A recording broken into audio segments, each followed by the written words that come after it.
so basically we have over 800 team members all around the world, and most of them are actually working in exchange for stock options in the company. So this allows us to be very, have a very low burn rate. We don't rely so much on funding. We are able to innovate very fast. We're able to work with different partners. They bring in their expertise. We're creating teams around them. So these 800 people are actually organized in different teams, somewhere in between 3 to 7 people. They're working on due dates and have the deliverables. So it's a completely new structure of company. We have 60 full-time employees at the moment. These 60 people are managing the 800, so we have roughly, each employee has 10 to 15 people that are taking care of contributors. In addition to that, we have roughly, I think, 48 companies which are doing the same thing, so they are bringing their expertise. So we don't need to reinvent everything, right? We don't need to hire someone who knows a little bit about vacuum and needs to study the vacuum technology. But we're working with, for example, Label Vacuum, which is the inventor of the vacuum pump. So we have a team of over 30 people at our disposal whenever we want. Do your employees and contributors have some guarantees or insurances that let's say one day you just want take your all the knowledge of the know-how and go away without any compensation? There's a legal system that avoids that such things happen. Of course, fraud is always an issue. If someone wants to do something bad, they will, and then again, there's a judge, etc. So you go to jail for those kind of things, and it's the same thing here. I mean, there's a company. The company owns the IP. The company is owned by us, the investors, the team that's working, and they're getting the stock options in exchange. So that's really the core. So it's the values in the company, not. The knowledge is in the company as well. The IP is transferred into the company, so everybody who's contributing is making the value of the company grow, which they're getting a participation of. So, there's always a chance that things don't work out. You can never give a guarantee. But I would say that from a legal structure, in terms of that what we do is there and what you're receiving and what you're giving, that's pretty clear and straightforward. So we have a small office here in Bratislava right now. The team that's working there is mostly involved in the capsule development. So that's the main goal right now. They're heavily involved with the people that are in Toulouse and are developing parts of it. How big is the team? So right now in Slovakia, I think we have 4 people. We did the study. We now have a project proposal what to do in Slovakia with the government. So all the recent changes didn't make it very easy for us to operate in Slovakia because they're afraid of criticism in general. So again, we have a proposal that's with the government, and we're waiting to hear back.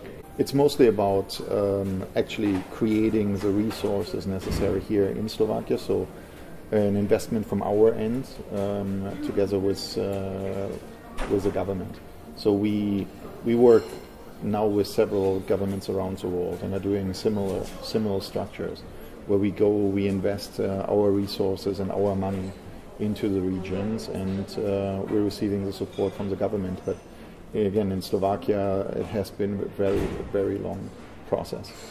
The government, they can't promise you anything officially, at least, right? So you have discussions, and they're trying to guide you a little bit. Initially we had really great support. Right now, all the capsule development, all the composite materials done by Cabures in Spain. That's really where everything is moved there.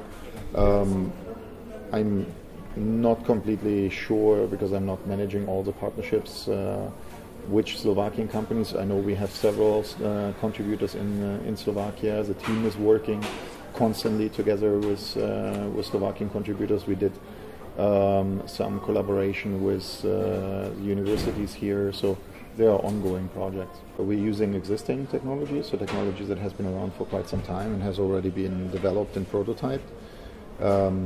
So what we have been doing over the last 5 years is basically integration of that technology, so bringing it all together, which is a big task.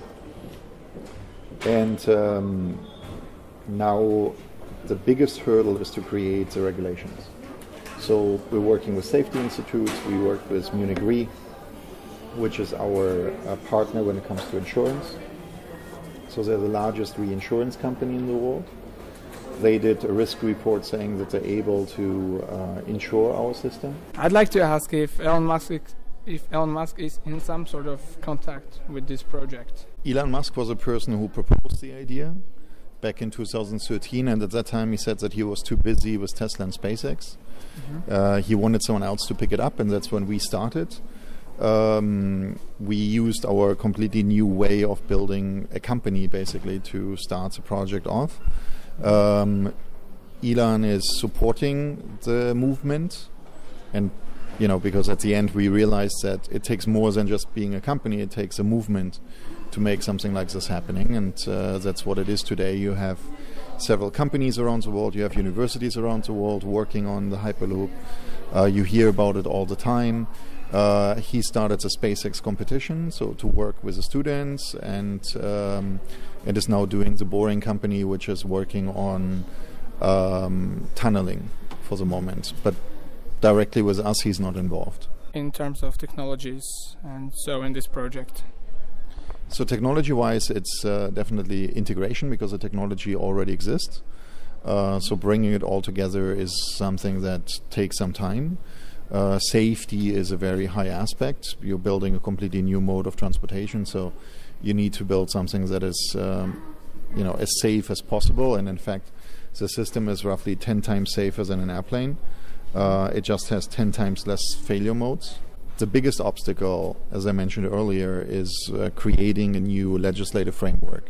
So the new laws and regulations that are necessary in order to commercialize the system. What is the financial scheme of your business? We are a very unique business, so we definitely plan some kind of public offering to give our community the opportunity to be part of it very early on. However, right now the markets are not very favorable to do anything, and there's a lot of new alternatives. When you look into the area of crowdfunding, new regulations, even ICOs that will be defined over the next couple of years, I would think. So it's going to be much clearer what we might want to do there. Right now at this time we have plenty of private investors interested in being part of the project, and it's our goal to be profitable very soon. Will be the adverts. The virtual and augmented windows are not only, they are not meant to display ads. It's more about creating experiences and be able to monetize these experiences. So really giving the illusion like you're looking outside of a window, and being able to bring you into a virtual world. So a different world, and in this world, you can experience something different. So you can go through Jumanji, right? And now you're going through the different stages of Jumanji, for example, or any other virtual experience. So for you, it's an experience, but for the transportation company, it's a way of generating income, right? Because maybe it's an advertising for a movie, but rather than just being something like, hey, here, come look at this, it's really something that creates your attention, that's funny, that's entertaining. So it's a mix.